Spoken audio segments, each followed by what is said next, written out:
Bienvenidos al video explicativo de la farmacología. Mi nombre es Andrés Alcalá, estudiante del tercer año de Medicina de la Universidad Nacional Experimental Rómulo Gallegos.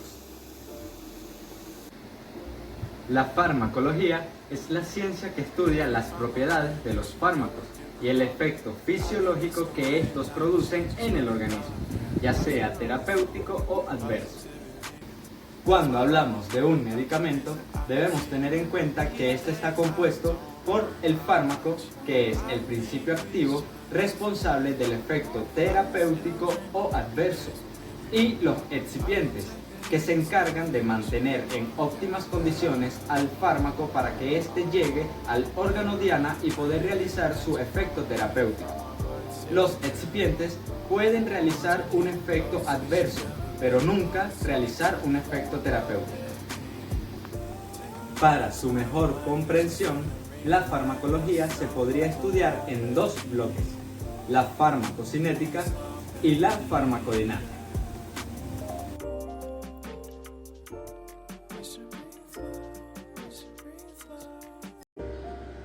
La farmacocinética estudia lo que el organismo le hace al fármaco. Dicho de otras palabras, estudia el movimiento del fármaco dentro de nuestro organismo y cómo va cambiando por efecto de este. Tiene 4 fases: la absorción, la distribución, el metabolismo y la eliminación.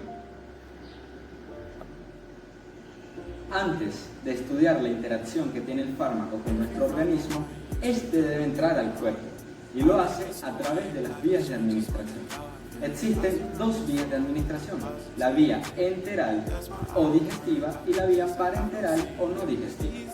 La vía enteral posee la vía oral, la vía sublingual y la vía rectal.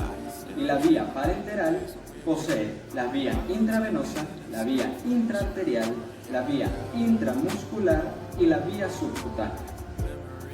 La absorción alude al peso de un fármaco desde su sitio de administración hasta su llegada a la circulación sistémica. Existen 3 tipos de absorción. Está la difusión, que es el paso de un material de un medio a otro a favor de gradiente. La difusión se divide en 2, la difusión pasiva y la difusión facilitada. Otro tipo de absorción es el transporte activo, que es el paso de un material de un medio a otro en contra de gradiente, por lo que hay un gasto de energía. Y por último tenemos la pinocitosis, que es el proceso de captación de líquido intersticial por parte de una célula. Luego de su absorción, los fármacos son distribuidos a los líquidos intra y extracelulares. La distribución depende de 3 factores. El primero de ellos son los volúmenes físicos del organismo. Considerando al fármaco como soluto, los distintos tejidos con especificidad del organismo actúan como solvente. Esto da pie a las diferentes concentraciones del fármaco. El siguiente factor es la tasa de extracción, que hace referencia a la proporción del fármaco que es retirado de la circulación por cada órgano, una vez que el flujo sanguíneo lo haya hecho pasar por dicho órgano. El último factor es la unión a proteínas plasmáticas. La unión de un fármaco con proteínas plasmáticas actúa como un reservorio del mismo dentro del organismo, lo que causa una disminución en las concentraciones finales en los tejidos. Para que los fármacos puedan ser eliminados, estos deben cambiar su naturaleza química a través del metabolismo. El metabolismo consta de las reacciones de funcionalización de la fase 1. Estas exponen al grupo funcional del compuesto original y por lo general causan la pérdida de la actividad farmacológica. Están las reacciones de biosíntesis de la fase 2. Estas culminan con la formación de un enlace covalente entre el grupo funcional del compuesto original o metabolito de la fase 1 con los derivados de manera endógena. Los principales órganos metabólicos son los intestinos, los riñones, los pulmones y sin duda el más importante es el hígado, en el cual ocurre el primer paso hepático. Ya sea que estén inalterados o bien modificados en forma de metabolitos, los fármacos deben eliminarse y excretarse del organismo. La eliminación se da de distintas formas. De forma renal. Los fármacos son eliminados a través de la filtración glomerular, la secreción tubular activa y la resorción tubular pasiva, para posteriormente ser excretados a través de la micción. De forma biliar y fecal. Los fármacos y o metabolitos que se encuentran en la bilis son expulsados hacia el aparato digestivo durante la digestión, para posteriormente ser excretados a través de las heces, a través del sudor, la saliva y las lágrimas. A pesar de ser medios de excreción, su valor es insignificante desde el punto de vista cuantitativo y a través de la leche materna. A pesar de que es igual al punto anterior, debemos tener en cuenta que el lactante va a tener contacto en cierta medida con el fármaco o metabolito.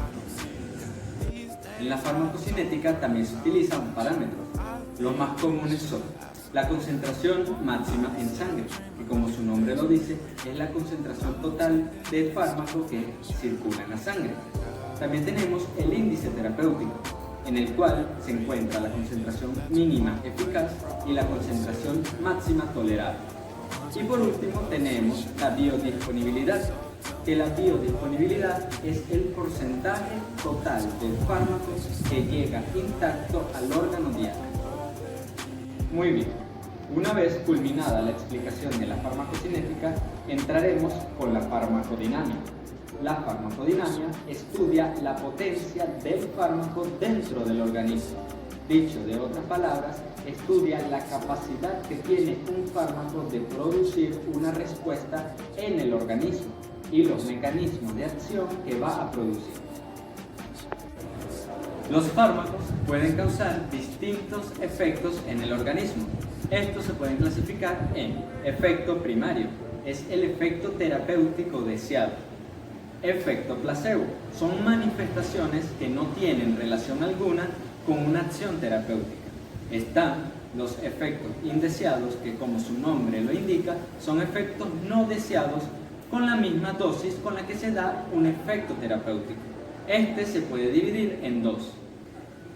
Está el efecto colateral, que son efectos indeseados, consecuencia directa a la acción principal del fármaco. Y el efecto secundario, que son efectos indeseados independientes a la acción principal del fármaco. Y por último tenemos a los efectos tóxicos, que son también efectos indeseados, pero debido a una dosis en exceso. La dosis es la cantidad de una droga que se administra eficazmente para producir un efecto determinado. Existen variedades de dosis. Dosis mínima es una dosis pequeña y el punto en el que empieza a producir un efecto terapéutico. Dosis máxima es la mayor concentración de un fármaco antes de producir un efecto tóxico. Dosis terapéutica es una dosis comprendida entre la dosis mínima y la dosis máxima y que causa un efecto terapéutico deseado. Está la dosis tóxica, que produce efectos indeseados. Y por último está la dosis mortal, que es una dosis que inevitablemente causará la muerte. Los fármacos pueden ser selectivos o no selectivos. Los selectivos ejercen su función sobre células de un órgano determinado y los que no, debido a su baja selectividad, ejercen su función sobre distintas células de muchos órganos y tejidos.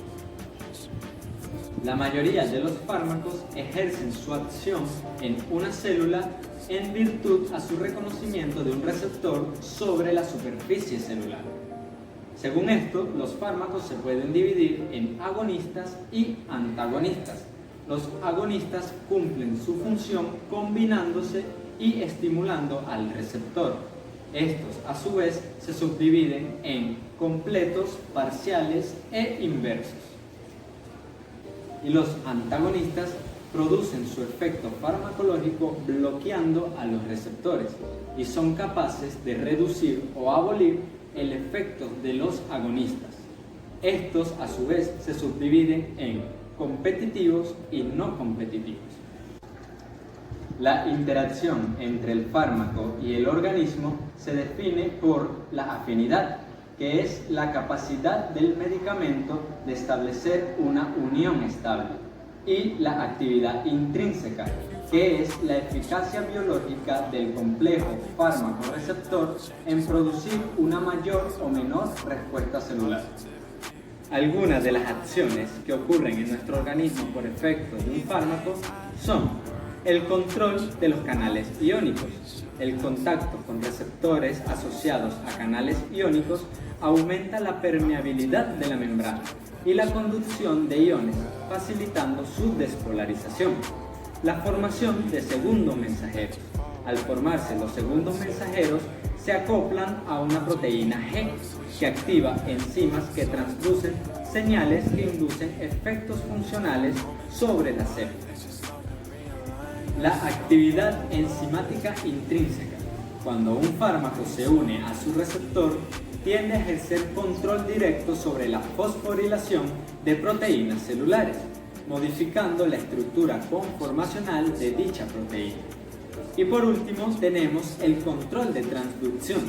Algunos fármacos atraviesan la membrana y actúan sobre el núcleo y los receptores intracelulares, revirtiendo la represión del ADN y aumentando la síntesis proteica. Existen varios factores que modifican la acción de un fármaco.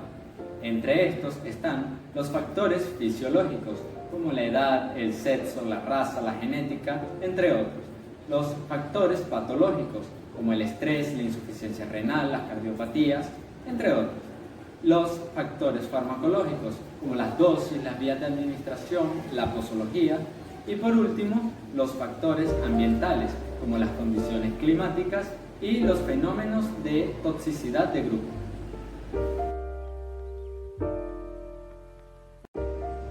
Con esto, acabamos con el tema de farmacología. Sin embargo, debemos aprovechar este tiempo para nutrirnos académicamente, estudiar, indagar, investigar, como todo estudiante científico. Debemos también acatar las medidas de seguridad implantadas por las organizaciones de la salud y brindarle esta información a familias, amigos, vecinos y a toda persona que podamos llegarle. El nuevo virus SARS-CoV-2 causa la enfermedad por coronavirus, conocida como COVID-19, y como toda enfermedad por virus, la principal defensa que tenemos contra ella es la prevención. Así que por favor, quédate en casa, no salgas a menos que sea estrictamente necesario y siguiendo todas las medidas de seguridad.